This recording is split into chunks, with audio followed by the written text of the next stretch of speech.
So you've been getting very strong dips, and now you're wondering, should weights be added for more gains? Well, let me answer that question by referring you to calisthenics athletes. Right now, I want you to go into YouTube search engine and type in weighted dip competition. Have a look at the guys dipping 100 kilos or more. And what you will find pretty much 100% of the time are jacked physiques. Insane development in the chest, shoulders, and triceps comparable to natural bodybuilders. And yes, most of these athletes that you're seeing are currently natty. The druggies haven't quite hit the scene yet to a large extent. Obviously, there are some users, but I wouldn't call them the majority as of right now. So in this situation, strong dippers are jacked.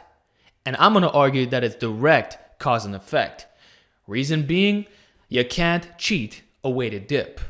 On the bench press, you might be able to arch your upper back a little bit more. You can reduce the range of motion such that your arms are at 90 degrees or even a little bit past that point. With a weighted dip, if you get a full stretch at the bottom, you're going to see those arms are bent quite a bit. In fact, many compare it to the cambered bar bench press. This is a specialty barbell that has a groove in the middle so that you're increasing the range of motion, similar to doing deficit push-ups. Well, with the weighted dip, there's no arching strategy that's going to get you out of the hole. Once you're in that deep spot, which is what you're going to see in competitions, it is what it is. You can't be balancing repetitions either. The only bounce that you're going to get is the stretch reflex. And actually, it's being maximized with this exercise. It's a weighted stretching overload movement, which, in my opinion, is one of the greatest ways of developing mass as a drug-free lifter. So what we have is a super deep press that is difficult to cheat while moving our bodies through space. Actually, I heard from some strength coaches and old school strongmen of the past that the dip is the upper body squat. And if you think about it, it makes sense. Like a squat is technically calisthenics, but when you put weights on your back, people don't think of it in those terms. So it's the same analogy here. And the reason why dips are more feasible than push-ups, by the way, is because if you put weight plates on your back, you're restricting the scapular movement. And a lot of people don't have the right setup to do heavy weighted push-ups. And you're gonna need a lot more weight to get the job done. So if you don't have like a lot of plyo boxes and something to put your feet on top, it's not as feasible, even though it's very effective. So the weighted dip is pretty much the best movement we have in terms of calisthenics upper body presses.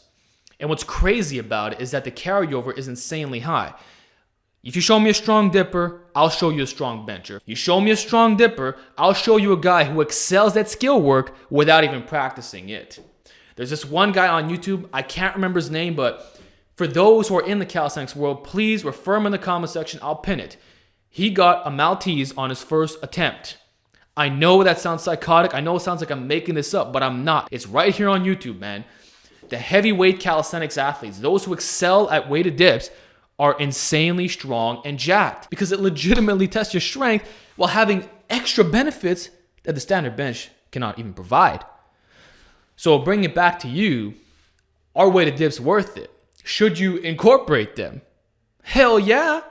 If you want a movement that's almost going to guarantee you being jacked, this is it. You can do 1 rep maxes on the weighted dip. Just make sure you have mats underneath you so that if you fail, you go back into it, not a problem. You're not going to excessively stretch out the pecs, right? You can use it for rep work as a bench assistance exercise. You can do it for super high reps. Whatever floats your boat, whatever works for you. Now, regards to the whole safety aspect, I made a whole video called The Weighted Dip Solution. I teach you everything you need to know about minimizing injuries for this lift. Please refer to that first. But I'll say that there are variations that are much more friendly on the joints. One being the slingshot dip. You put a slingshot on, it protects the shoulders. There's an OG subscriber of mine that actually has shoulder problems, legitimate rotator cuff issues. He cannot do even bodyweight dips. But with a slingshot, he can perform them weighted. So that speaks volumes on how much you can do for your anthropometry, because in most cases, it's a structural issue. Or you could do a simple 5 sets of 10, but slow down the tempo and add some pauses in there as well. This way, the weight feels heavier. Another great strategy is actually accommodating resistance. So the usage of bands and chains will make it lighter at the bottom in the position where you would feel the most tension on the shoulders or the pecs, heavier at the top. So you're modifying the strength curve in a way that's more suitable for injury prevention. And actually, it's going to overload the triceps to a tremendous extent. So for those who are torso dominant, this is actually an amazing variation. For those who have lagging triceps, you might actually prefer this. So there's ways around it. I'm not telling you to go super heavy all the time, though you can certainly train like that, especially with concurrent periodization. All I'm trying to say is that you should include this movement because it really does work. And the proof is all over the place. It's abundant in YouTube and Instagram. All the best dippers are jacked and strong. And these are the main reasons why I consider weighted dips to be extremely valuable. I have no doubt that if you include them in your routine, you're going to get insanely strong. You might actually get a lifetime bench PR without even practicing that lift. You might be able to do skill work that you never thought was possible. You might be able to do planche push-ups right off the bat. Really, it's honestly shocking how good the carryover is to everything, lifting weights and calisthenics. So if you're talking bang for your buck, this is it. And it's arguably one of the best things you could do in terms of weighted calisthenics upper body exercises. So are they worth it? You bet they are.